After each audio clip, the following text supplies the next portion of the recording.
ask our senior rabbi tonight, Stan, where are you? There. Hello. Introduce Joan. Hello. Rabbi? Yeah. Yeah, if you would introduce Joan and then Joan will introduce her. Oh, I had trouble hearing you. Sorry, Steve. I'm getting old. your volume is very low, Steve, for some Really? reason. Well, it's good to Joan, have- how's my volume? Your volume is Your always volume's good. spot on, Stan. Thank you, Joan. It is my pleasure to introduce to you one of my dearest friends, one of my most talented friends as well, a collaborator in many ventures. We have sung together, we have prayed together, and she's also an A#1 real estate agent. How do you like that? She is a true Renaissance human being. And it is my honor to introduce Joan. And Joan, I really love these topics that you put together. And thank you for that. Thank So I you, will now Stan. turn my microphone off and leave it to you, Joan. Thank you so much. Thank you. And welcome to everyone to our Talk to Me series. And I hope that you're enjoying it, and mark your calendars for the next one, which I believe is in a couple of weeks on the 27th or so of April. And I'll give you a little teaser on that when we close up. But for this evening, I am so honored to introduce someone who has a very interesting story to tell, more than one story.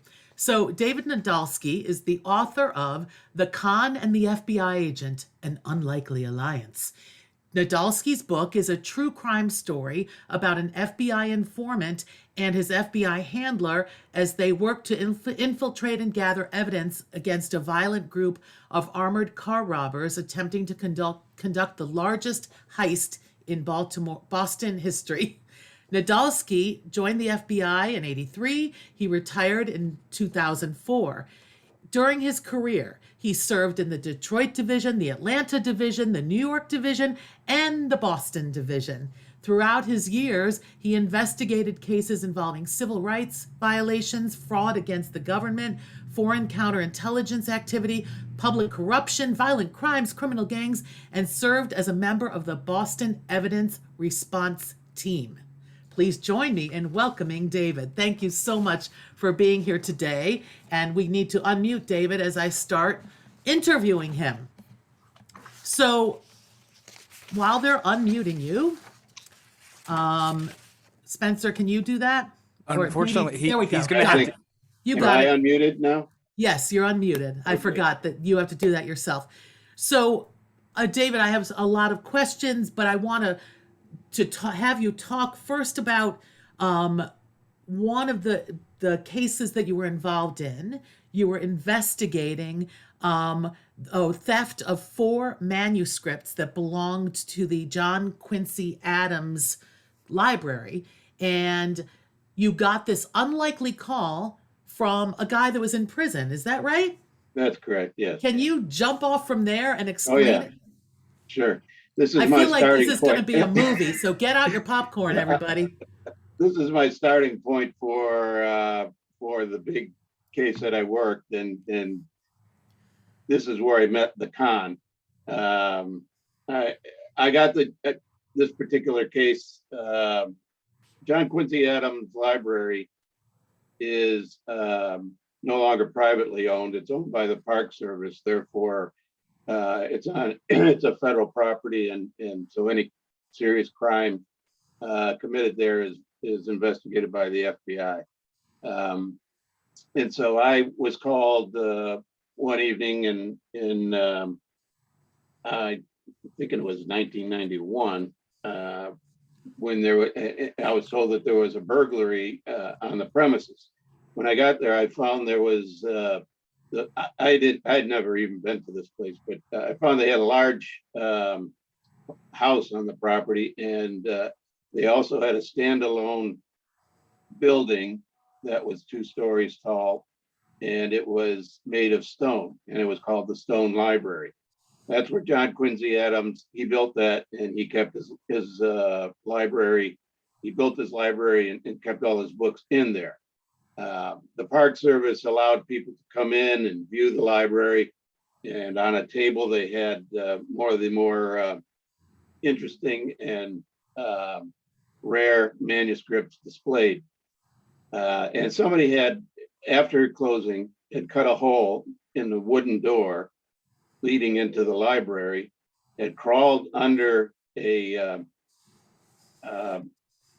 alarm system, an electronic alarm system, had popped up on the other side of it and scooped 4 manuscripts from the top of this table. And he went back out through the same way he came in, but this time he triggered the alarm on the way out. So the cops arrive and they see what happened here. They go inside and you can tell that there's 4 books missing. And they sent they brought a dog in, and the dog picked up a scent right outside the door and took it about 100 yards away to a driveway that led to the street. But there was no car, that was it. There were some tire tracks, but nobody was around. So they put the word out. The news was there, and it was on the evening news, and we started getting tips right away. And a couple of people had witnessed seeing a car parked at that driveway, and they described it as a tan Chevy Caprice with wooden fake wood paneling sides on it, and but nobody ever got a license plate. The descriptions were pretty much the same, and so we were kind of just stumbling around for quite a while. I was working with the Quincy Police Department, their detective bureau, and as I said, it was mentioned in the news quite prominently. And a couple of days after we started our investigation, I received a call that somebody was reaching out for the case agent on this particular case, that they had some information.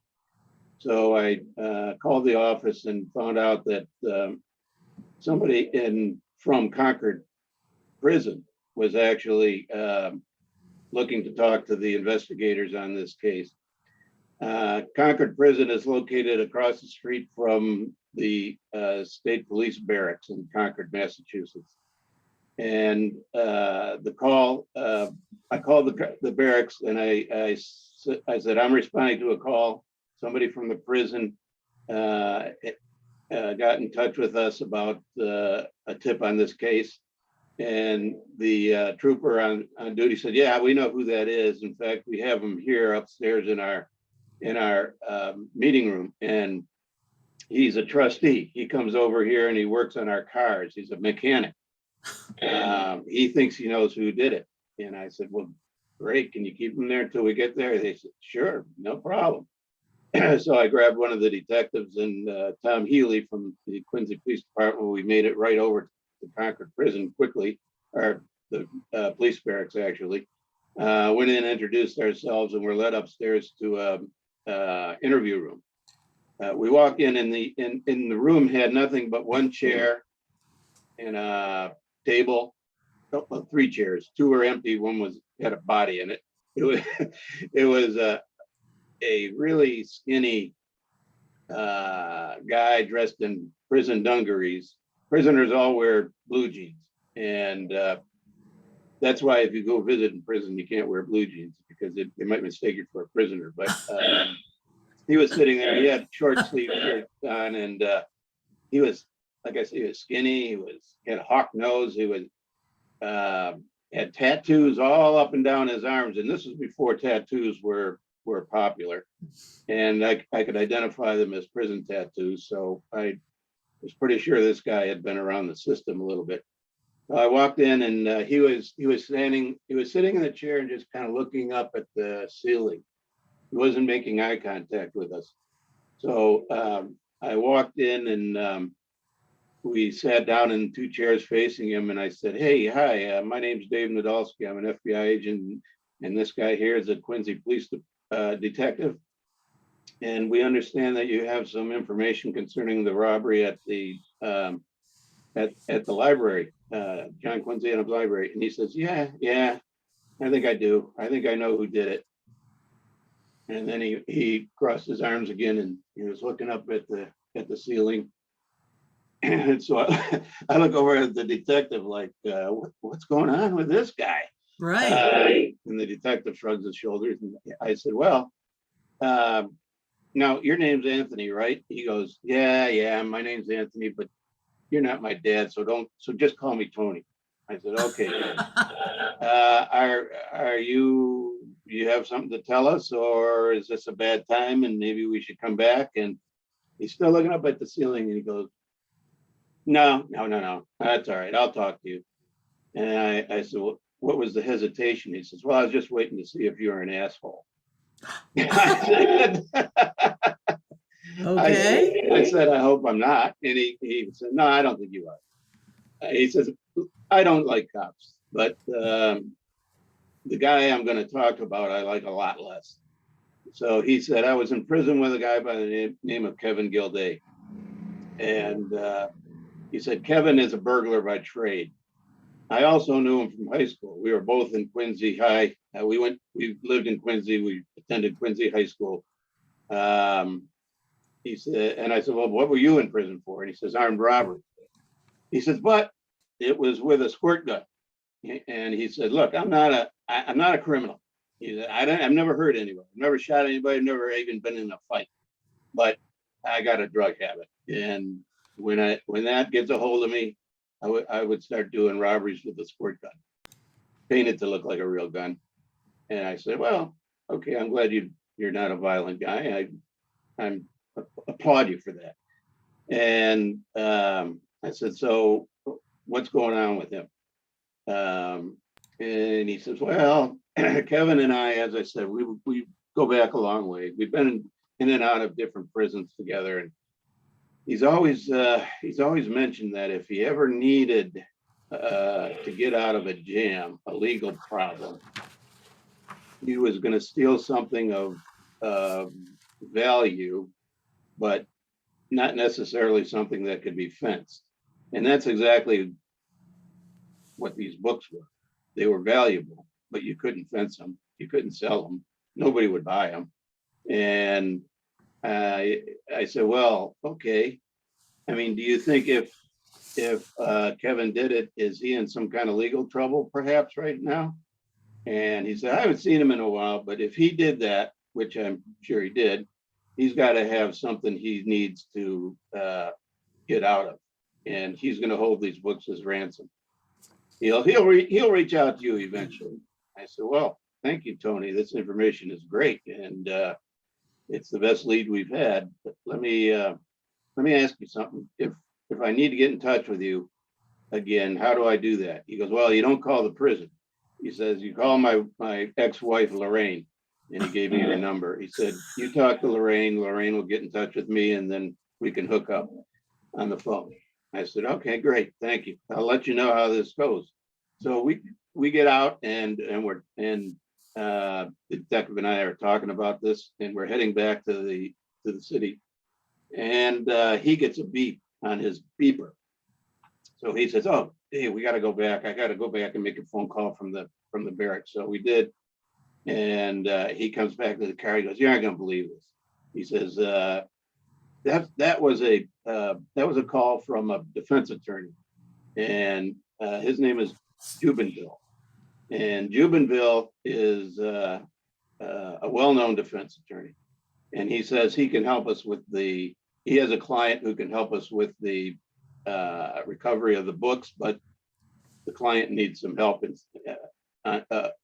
getting out of something. And I said, so we said, here, this is exactly what Tony had described an hour earlier. So we went to his office, met with the lawyer, and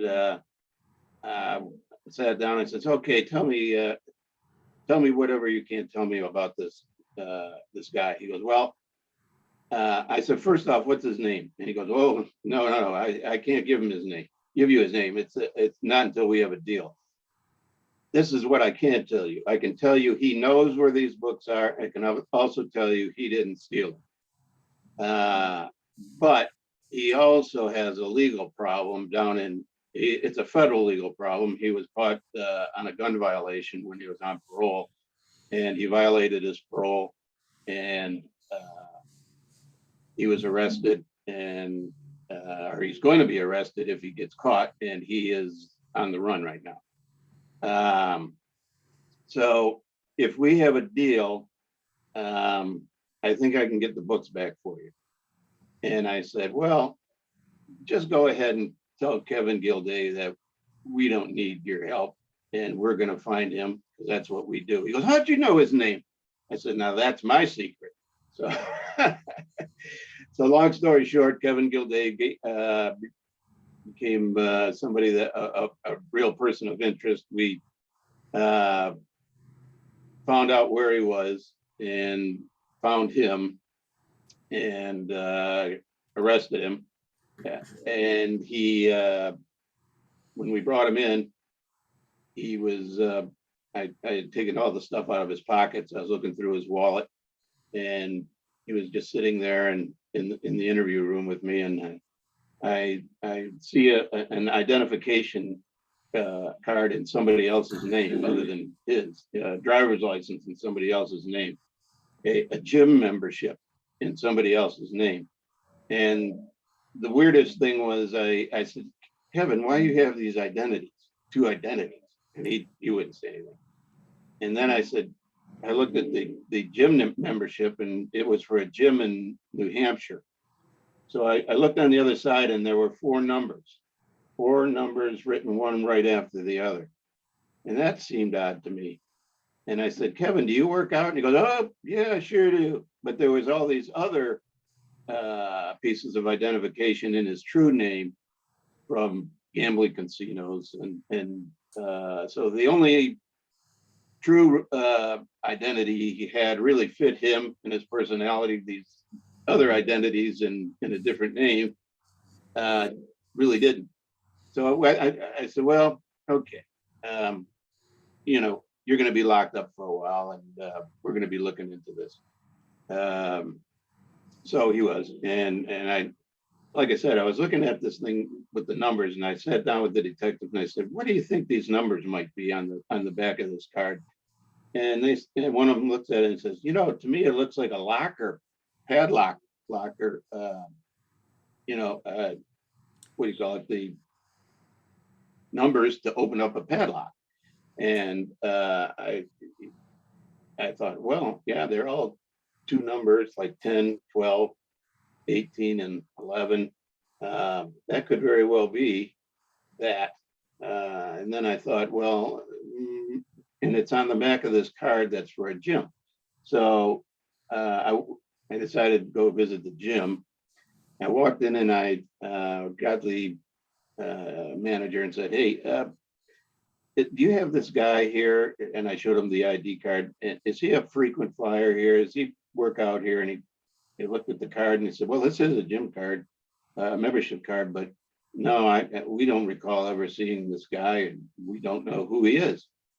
I said, well, do you have lockers here? And they said, yeah, sure. Of course we have lockers. And I said, do you let somebody who's a member have a locker and maintain that same locker? And they said, no, when they're done working out, they have to take the lock off. And I said, what if somebody doesn't take the lock off?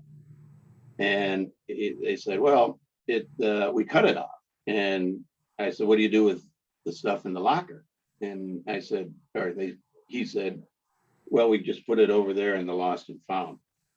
And I said, you got a lost and found. I said, can I take a look in there? And he goes, oh yeah, of course.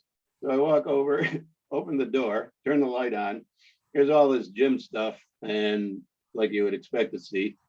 But then over in a corner, there's a green backpack, and it's all bundled up, tied down. So I walked over to it and untied it, pulled the flap back, and there are the 4 books. They're right there in the backpack. One These of them was priceless the Bible. manuscripts are just sitting Yeah. there in this gym in New Hampshire. In the Boston found at the gym. Yeah. Oh my gosh. So the first thing I did is I ran out, got my camera, came back, photographed everything. And then I didn't touch the books. I just closed it up and took it back to my car, headed back to the office, notified the library that we had their books, and I mean, God, they were over the moon. They had it back.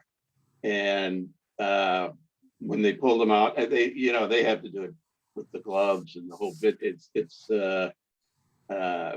very delicate process, and they had sustained a little damage, but they were repairable. So they were extremely happy to see that we got them back. And David, can I interrupt for a sec? I have a question. I think one of the books was this African Mendi tribe the Bible. Mindy Is that Bible, right? yeah. It was Mhm. given to John John Quincy Quincy Adams when he defended the tribe in Supreme Court, and it was a thank you to them for because they had been charged with mutiny, right, for Right, overpowering the crew of this slave ship called Amistad, which then became a movie with like Matthew McConaughey and right, Anthony Hopkins. right. So this is, I mean, there was history, there's Hollywood. This is getting more interesting by the minute. Continue. That's exactly right. Um, so he was charged and convicted with that, and he did 5 years. But uh, we, I then realized that Anthony really did us a huge favor. Uh, I'll call him Tony. I Why keep did going he back and forth. even agree to it, by the way? Why did Tony say, I'm going to call that FBI guy and rat on Right my out, my buddy Kevin friend. from high school? Oh, that's a good question. And the answer is Kevin almost got him killed in prison. Oh, Uh, so he had a little vendetta. yeah, he didn't like Kevin, and so he was going to get back at him any way he could. And when he heard about this, he knew who did it, and he had no problem uh, informing on him. So I went to meet Tony again at the Concord Barracks. They had him in the same room where I met him, and I said, Tony, you did me a big favor. When are you coming up for parole? And he said, well, I'm eligible pretty soon. He says, I've been paroled in 3 times already, and I reoffended. I said, what'd you do? And he goes, well, I painted up my squirt gun and did another holdup and bought drugs. He goes, really? My problem is I'm a drug addict. I said, yeah, I can see that. Okay, but anyway, I said, all right, okay, let me see what I can do. So I called up the head of the parole board, and I Sheila Hubbard's her name, and really funny lady. I said, I introduced myself, and I said, I got to talk to you about one of your inmates who's coming up for parole. And she goes, oh, what now? What did he do? And I said, well, it's good. It's good. He really helped us out. You know that burglary they had at the John Quincy Adams Library? And she said, yeah. I said, well, he told us who did it.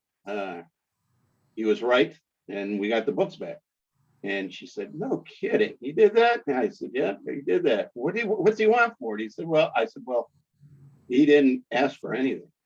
But I am here to say that if we can expedite his parole, I think he deserves it.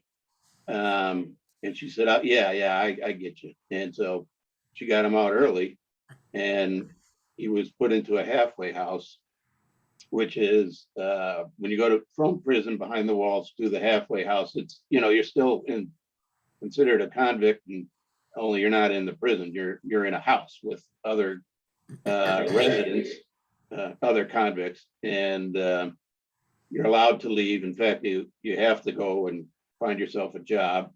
And as long as you stay clean, don't get in any trouble, maintain your job, you make it through that process, and then eventually you get released. And so he was put into that, and I called him once, and he thanked me for that. And then he said, listen, I got some other information I want to give to you. Can you meet me? And he told me where the halfway house was, and he says, can you meet me down the block from this place? I'll see you there at noon if you can do that. I said, sure, I can do that. He said, I got something else to talk to you about. And he says, this ball field's got some bleachers. Why don't you be up in the bleachers at noon and I'll come and see you. So I said, okay, I'll be there. And he shows up right on time. I like that. And he sat down and he says, hey, Dave, you did me a big favor. And I think I could work with you if you would like that. And I said, I think I would like that if you got something good to provide me. He goes, well, I think I do. He said, I got this job, I'm a mechanic. I got this job in Dorchester, Mass, which is a section of Boston.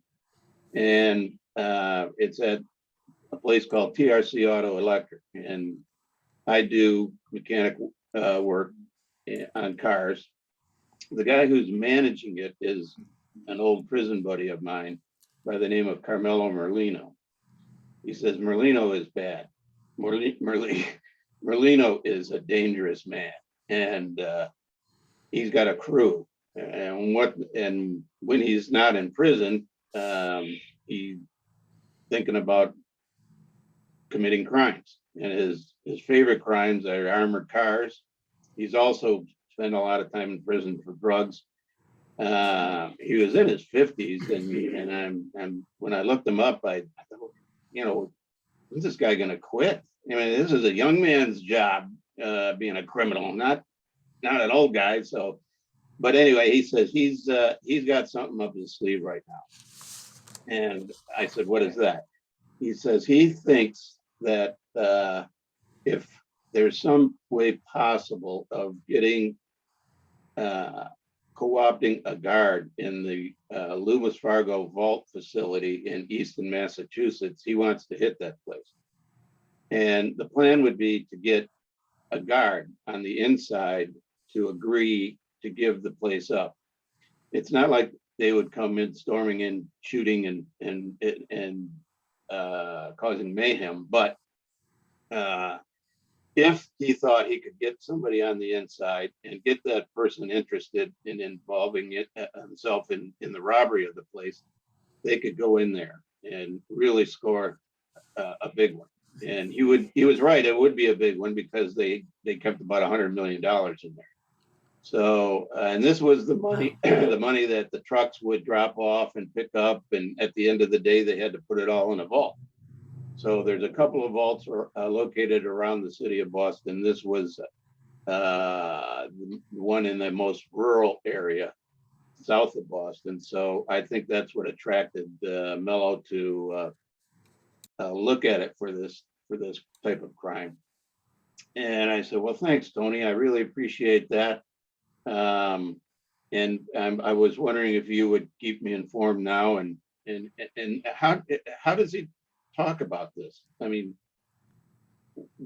how's the conversation go? He goes, well, he opens up at 5:30 in the morning and I get there right after he opens up. And so we're in there for an hour or so, just reading the paper, shooting the breeze. And he starts talking about the things he is thinking about doing, criminal things. And since we were in prison together, he feels comfortable talking to me. And so he wants to do this score. And I said, and you can just keep reporting this to me as you have these conversations, letting me know how interested letting me know how he's progressing along on this idea. And he says, yeah, I can do it. He said he's got a crew of 2 other guys who are killers. And they all like to work together. And they've been to the shop. I've seen them outside all talking together. And these 2 guys are Stephen Rossetti and David Turner. I looked them both up and they both had long criminal histories. Rossetti had been in prison. Turner had never gone to prison, but they were out now and they were about.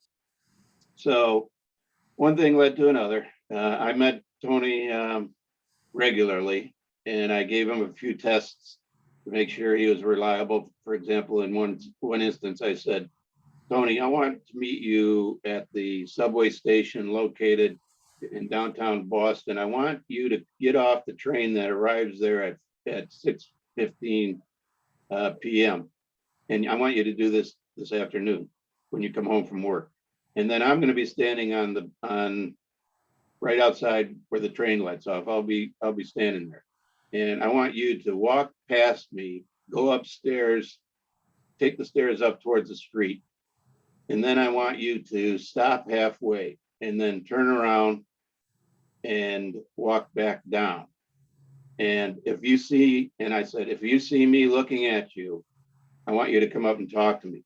If I'm not looking at you, I want you to go over to the phone booth, pick up a phone, pretend you're making a call, hang up, go back on the platform and take the next train. Got that? You got it. So I did it. I went and I got on the platform, waited for him. 6:15, a train rolls in. He walks up, walks right by me, walks directly to the stairs, goes all the way up. I could see he made it to the top. He came back down and I got on the phone. So I know he saw me, but he walked right by, waited on the platform, got on the train and left. Didn't acknowledge me. So that was good. That was a little complicated for him to remember, I thought. And if he could pull that off, at least I know he's not addled. And So that was the purpose. Is that the purpose of your test, is to give him like complicated directions so that in the future, if you gave him something, you could feel comfortable that he could implement what you were asking him about or instructing him to exactly. do? That was a test for that purpose. Is this what the FBI like trained you to do? Like if you're working with an informant, make sure that they're competent enough by trying this or that? Yes, they do. Fascinating. Yeah, because informants most of the time wouldn't pass that test, and oftentimes are not reliable. So that was What a percentage of indication that he informants was. are not? What percentage of informants are not viable for you guys? Oh, I'd say 80%. Wow. So he was a Interesting. gem. Yeah, okay. And it had the nice thing he had going for him is he never hurt anybody. I checked his record, obviously, and he never had a violent crime other than the stick-ups with the plastic gun. And he definitely had a heroin problem, because that's what he got arrested for a lot. And he cleaned up in prison. He had to. He didn't have a pleasant time in prison. And in fact, he confided in me that and when I said to him, Tony, so you're telling me about Carmelo Merlino, your boss, and I'm wondering why you're doing that. What do you got against him? And he said, well, originally I didn't have anything against him. And if things had stayed that way, I wouldn't be talking about this. But he said he would, when we were there together in prison, my wife needed a job, and she had just had a kid, and she needed to have an apartment to stay in. I couldn't help her out, and so I was talking to Mello about this, and he told me, well, just have her get in touch with her, have her come and see, tell her to come and see me. This was actually after Mello had gotten released one of the times, the last time. And he said, and Tony contacted him. He wasn't in prison. Tony was in prison, but Carmelo Merlino wasn't. And he said, okay, I got some work for her, and contact her, tell her to come see me. I'll take care of her. I'll get her some money. She can get an apartment. He says, thanks a lot. I appreciate it. So he does that. And, a couple of weeks go by before he hears from his wife, and which was weird because ex-wife actually, but she always talked to him once a week. They had a kid, and she called and said, I'm going to come see you at the prison. He says, okay, visitors day. And she walks in with her son and sits down, and she just bends over, puts her hands on her face and starts sobbing. And he goes, what's wrong? And she goes, it's Mello. he said, what? Mello, he said he was going to take care of me. Yeah, sure. He turned me into a drug mule. So she Oh, that was was the humping job he drugs got for her? Oh Carmelo my God. Merlino. And she goes, I can't do that. It's crazy. And he goes, don't do it. Don't do it. Look, I'll get my dad. My dad will take care of you. And his dad did. And so he said at that point, I hated that SOB so much. And when I went to work here, I just acted like I liked him.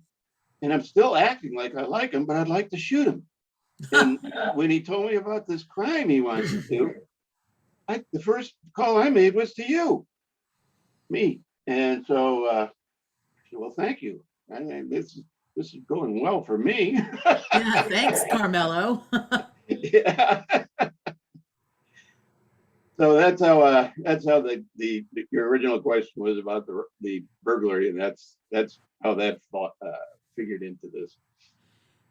So, a question about Tony for a minute. I know that he had these vendettas with the Kevin and then Carmelo, but he was taking risks. I think I read somewhere that he was wearing a wire for you guys while he was working. So, did this take a toll on him? Was he getting nervous, or was he like a cool customer the whole time? He was born for this work. He was amazing. There is a funny story attached to that. Originally, our plan was to introduce an undercover agent purporting to be the inside guy. And Tony sat down with me and he said, this is what will work. I'm going to go to Mello and I'm going to say, and Mello had been badgering him about finding somebody to do this, get a job there and agreed to a robbery. There being the vault. And I'm going to say, look, Mello, I do have a guy.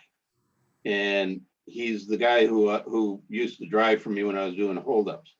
You're not gonna believe this, Mello, but it's the truth. He is a guard in the Loomis Fargo Vault facility in Boston, but he can get transferred down to Easton. And guess what? He's willing to go along with this. And Bello goes, and Tony tells me this. And then I said, are you kidding me? He's not gonna bite on that. And he said, he's going to bite on it. Believe me. I said, well, go ahead and try it, but I'm not holding my breath. So the next time I met Tony, he said, I told him, and the first thing out of his mouth was, that's great. Well, you can do it. And so he bought it. Yeah. And so what we decided to do to solidify this in Merlino's mind was to let him see this guy who he thinks is the guard that's willing to give up the vault. And so I got an undercover agent that worked on my squad and had him take his car into TRC Auto. He walks into the front desk and Carmelo Merlino's behind the desk and he says, hey, I'm looking for Tony. And so Mello looks him over and he goes, yeah, Tony, get in here. Get your skinny ass in here. Tony comes in. He goes, this guy's looking for you. He goes, hey, how you doing? Let's go. And so they go outside and Tony says, just look, let me look at your car.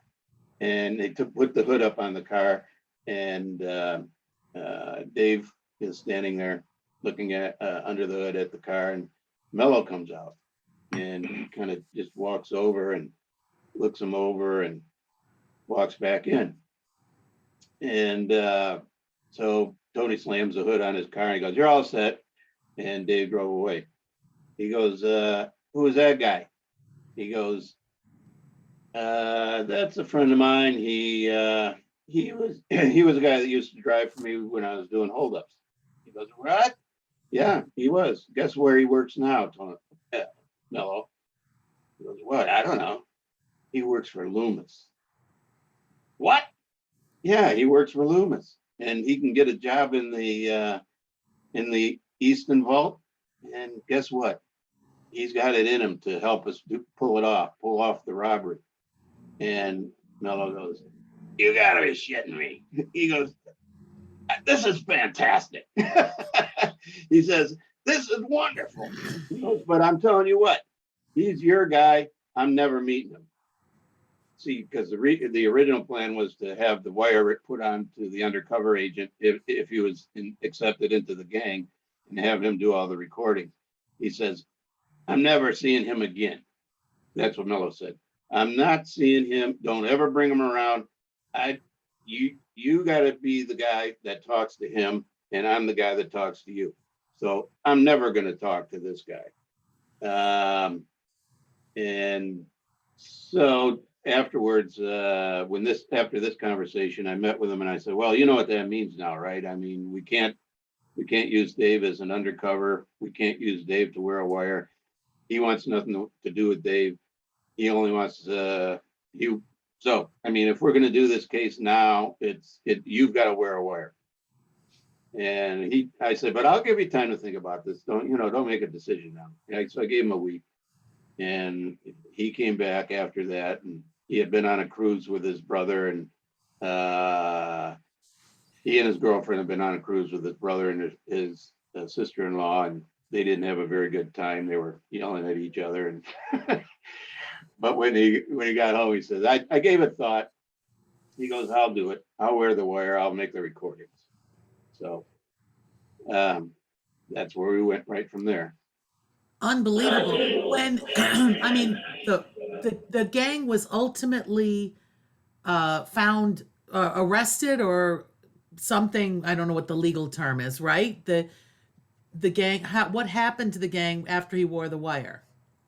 Well, after he wore the wire, and while he was wearing the wire, let me tell you the first time I was going to wire him up.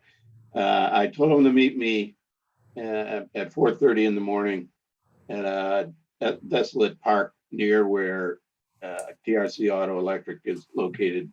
And I said, "You'll see me in the car. Just pull up, get out of your car, and get in the back seat of mine." He goes, "Okay." So I'm waiting there for him. He shows up right on time. He was on time for every meeting. And he jumps in the back seat. And he says, "Well, I had another agent with me in there." And he says, "Well, okay, so what do I do now?" I said, it was winter, and he had a denim jacket. I said, "Take your jacket off, unbutton your shirt, take that shirt off. I got this little recorder here. We're going to have to put it on you, and then we're going to run the wires under your shirt and tape them to your chest. And those will pick up those are microphones, and they'll pick up your conversation." He says, "Oh, okay." So he gets ready, and then I said, "Here it is." So I opened the box, and the box was about this big, and I pull out the recorder, which is about this big, and he looked at me and went, "What is that?" I said, "That's the recorder." "You're not putting that on me. Don't you guys have something really tiny? Isn't that what the FBI has?" Yeah, like in the movies, "No." like in James Bond. I said, this is the most accurate, the most reliable recorder we've got. It was made in Germany. They make good stuff in Germany." I said, and it was a reel to reel. It was old-fashioned technology, but it was foolproof.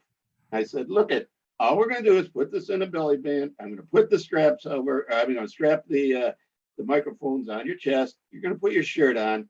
And he goes, "That thing looks like a refrigerator." I said, who cares? I mean, you're not going to be frisked by Mello when you go to work this morning, are you?" He goes, "No." "Well, no." So then cool it. Just play along with it. And he says, "Okay, all right, okay." And I said, "But listen, there's 2 hours of recording tape on here. I'm going to start it before you get out of the car. So you got to have your conversation before you run out of tape. And another thing, it records on both sides of the tape. So after the reel to reel gathers up on the one from one reel to the other, it reverses and then it starts taping on the other side of the tape. But when it reverses, there's a slightly audible click. So if you're once you've got it on for an hour, just make sure you're not standing next to him when that happens. And he goes, "Are you kidding?" He says, "Yeah." And the next click I'll hear would be the hammer that Mello's pulling on the handgun pointed at my head. I said, "Oh, Tony, you're hilarious. I love you. Okay, let's go and get out there, go to work, and meet me at noon sharp at another big parking lot that I told him to meet me at, and he shows up at noon, right on time, jumps in the back seat and throws me the recorder.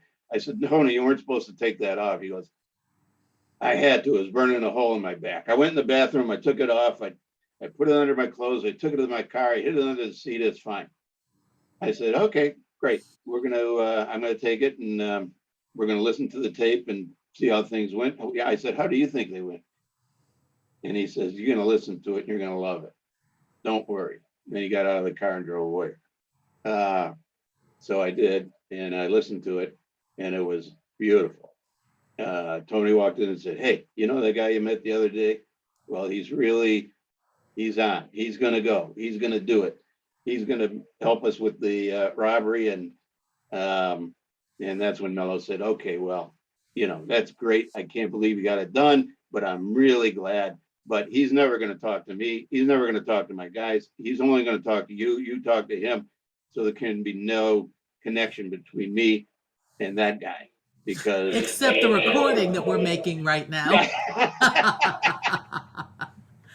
This is a movie. Am I right, you guys? This is I think it is. I think it's a Netflix show at least, Yeah. So if there's anybody's got any connections to the movie industry, read my book. Is Tony, are you still like in touch with Tony? No, maybe telepathically, because he died. Oh. Yeah, he had a cerebral brain hemorrhage, and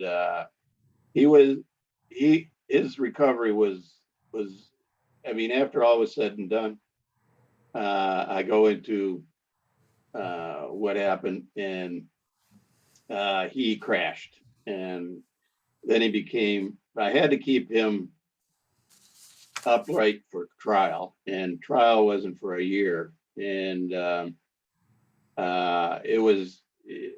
was putting him into one halfway Rehab. house, and he's getting out and quitting that and getting high, and so then, in fact, at one time I took him all the way out to the westernmost town in Massachusetts, Pittsfield rather, where I enrolled him in a rehab clinic, and then I jumped in my car and drove the 3 hours back to Boston. I was there a little while, and I got a call from him. He goes, "Pick me up." I said, "I'm not coming." "You're not leaving." He goes, "I'm at the Boston bus station." He had jumped on a bus after I left and came home. So I actually had to put him in witness security. That's the program run by the U.S. Marshal Service, and they had to take him out of. They took him out of Massachusetts, and there were times when he was getting arrested prior to that I had to get him out of the whatever jail he was in and get him into a protected environment. So I was babysitting him a lot, and but when all was said and done, and we went to trial, he gave the most compelling evidence you can. He was an excellent witness. He had 5 defense attorneys trying to beat him up, and he stood. He was in the chair for a week, going through hell every day. I was in there for 4 days, and I thought I was going to shoot myself, but he held up, and they were all convicted, and they were all convicted, and they all were sentenced to 40 years because Beautiful. they brought a hand grenade along to do the robbery. When we the day came for them to do the robbery, that's when we moved in, arrested them all, got the evidence, and Tony went put Tony in a safe place. Where's A Mello question. today? Sorry? Where is Mello today? He died in prison. He died. And He can had, anyone, sorry, pardon? go ahead. I was just gonna say he had diabetes. He died from that. So a lot of your work was undercover or not? Can any Not for me. FBI agent be an undercover agent, or do you have to Oh, be yeah. specially trained for that? Or Yes, there are. That's right. You don't walk into that and it will, I like Tony did, but I mean, Tony was in his element. He knew who he was talking with. He knew how to conduct himself, and so that was good. But to become an undercover agent, you have to get some serious undercover training and practice your craft with lesser crimes, and then what as does you that become mean? comfortable. Like lesser Well, I crimes? mean, Like things that you are bust easier massage to parlors? fake your identity. I mean, Oh, some agents practicing have that. embedded themselves in serious criminal organizations. Like Dave would have done that. Dave Donahue, my undercover agent, because he was experienced, and he would have played the role beautifully. But yeah, so So I mean, I'm sitting here thinking, if I had a friend or family member who was in the FBI, and are you the like classic guy, and you're like, "How was your day, honey?" And you're like, "I can't talk about it." Like, like how do you how did your I assume maybe you were married, I don't know, are married, but how does your family take to that? yeah, not well. At least my wife. I mean, she hated this part of this case of mine, and she's pretty sick of hearing about it still. But she's a better sport about it now than she was. I mean, especially afterwards. I mean, when we were, I wasn't giving her a lot of details when we were working the case, but afterwards I told her all about it. And that's when the babysitting, of Tony came my primary job, and he was always interrupting our family life. Right. But it was my job to keep him safe and get him to trial, and so we got that done. Did you ever have anything to do with Whitey? Oh, everybody asked me that. No, I didn't. I didn't work on the Whitey case at all. There is I don't know. I'm telling you all this stuff. I want you to buy the book, but there is a funny story that is associated with it. When I first got to Boston, I was put on the public corruption squad. My last office before that was New York, and I spent 6 years there. And I finally got a transfer to Boston that I requested, and they assigned me to the public corruption squad. And little did I know that one of the most corrupt officials in the city was my supervisor of the public corruption squad. He was taking money from Whitey, and he was corrupted, and He's he was John Morris. and And I could have gone into the office, put the cuffs on him, and had the biggest bust of my life.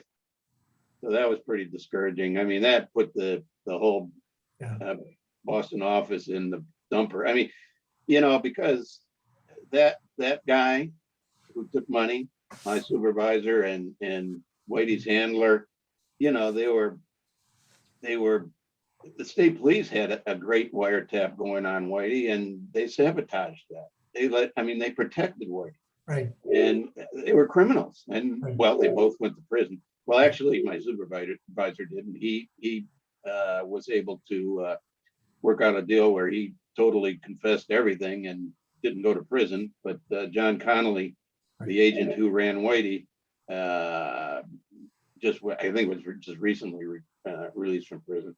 Well, they lived next door to each other in. Yeah, very close, right, right. That was South Boston In area of In Boston. Southie, right. Yeah, Southie, and they grew up together, right? That was their connection. Interesting. One turns out to be FBI and the other is the Yeah, criminal. exactly, exactly. Another movie. Right. Yeah. It is I a think movie. they're probably doing some on that one, but yeah. So that So was how did you have assistants writing your book, by the way, or did you do it all on your own and like just like laid it all out there? Because this is your first book, right? yes. I saved. I knew this case was going to be important, and I thought about writing a book about it. So I saved all my case files and all the notes that I had taken during that case, and also, very interestingly, Tony, I put him into a pretty nice extended stay hotel right after we took the gang down, because he had to disappear immediately. There were people out there looking for him. So I hid him away, and it was a nice place, but he had nothing to do, and so he started writing his biography in longhand, and it came out to like 200, 300 pages. And so I had it typed up, and I gave him a copy. I kept a copy. He was going to write a book, and then he died. So I wrote the book. And so all the prison stuff was his writing. That was stuff of his recollections, and all that stuff is true. And so that's what he did, and that's how he helped me out. Is your Fascinating. book available on Kindle? Kindle. I know it's on an ebook, and it's in not in paperback yet. It's still hardcover. Can you hold it up so we can see the title? Oh yeah. Time for advertising. I'm looking right now, Bob, to see if it's on Kindle. Yes, no, it is not. Not yet. It's not yet, but it should be. There it is. I'm sorry, I can't see it. The Con and the FBI Agent, An Unlikely Alliance. And that's me. And that's all the guns and stuff that we took off those guys. This was set up for a show and tell for the press the day after. And our photographer from the office took that picture of me. I said, hey, take this picture of me. And I posed over all the guns and the evidence. And he goes, and I just kept it. And then when I wrote this book, I went, that's what I want for the cover. Very cool. I did get an internal message from my friend who's zooming in with us, and she said she did see it on Kindle as well, Bob. So either way, you'll hopefully be able to get your hands on it. Anybody else have questions before we're running out of time? This is, I'm going to be dreaming of like gangsters tonight. Okay. Anybody else have questions? Coming from Revere Beach. All this You stuff. do? Yes, I do. I was born. Oh there. my gosh, that's great. So this is pretty good stuff. Yeah. Yeah. You're Revere guy. Oh, that's cool. Yes. Yeah. Well, when did you leave? Oh, I left many years ago. Yeah.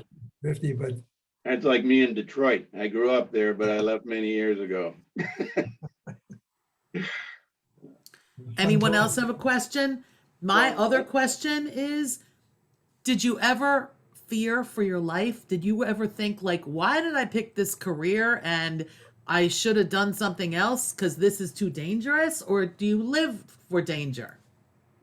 Well, I was on the bank robbery task force. And the nice thing about the FBI is you don't do things alone. You don't go out and freelance. Things are done by the squad, and they're planned out. The dangerous stuff is planned out. It's run by a case agent, and, all the T's are crossed, and I's are dotted. And so if it's a dangerous thing, typically, unless it's just something pops up, and there's nobody else around, you got to do it. But typically our cases are well thought out and well planned, and our actions are covered. We have access to surveillance aircraft. We have access to SWAT teams when needed. We have surveillance squads that all they do is surveil, and they're used. And so it's a pretty safe job generally. Fascinating. Thank you so much for your time. I truly, truly appreciate it. I do want to remind everybody that 2 weeks from today, we will have Gary Ratner, who is a Harvard-educated lawyer who collaborated with other Harvard lawyers creating the Lawyers Defending American Democracy. And he's going to talk about what that is all about. This is a really erudite guy who is committed. He also was involved in No Child Left Behind. Very impressive person, and I look forward to seeing everybody there for that. But this was fascinating, Dave. I mean, really, and I will contact Netflix personally and try and get this made into a movie for you. Thank you. Steve, do you want to say any closing remarks? Closing remarks is I'd very much like to, and we will share the name of the book, to our congregation. I found it fascinating. Fascinating. And I'm staring at Stan Levin at the top of my screen, who's the playwright and producer. So That's right, Dave. Maybe we could make it into a musical. yeah. I'm in. Well, I got it. There is one part of the book, at the front here, that I've got to read to you.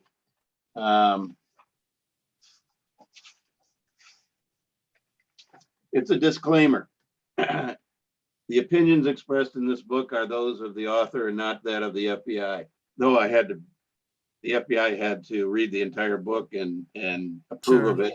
I had to take certain things out, but anyway, they finally let me do it. Readers should also be aware that some of the criminal characters in this book use foul language. I tried to get them to clean up their act, but they laughed in my face.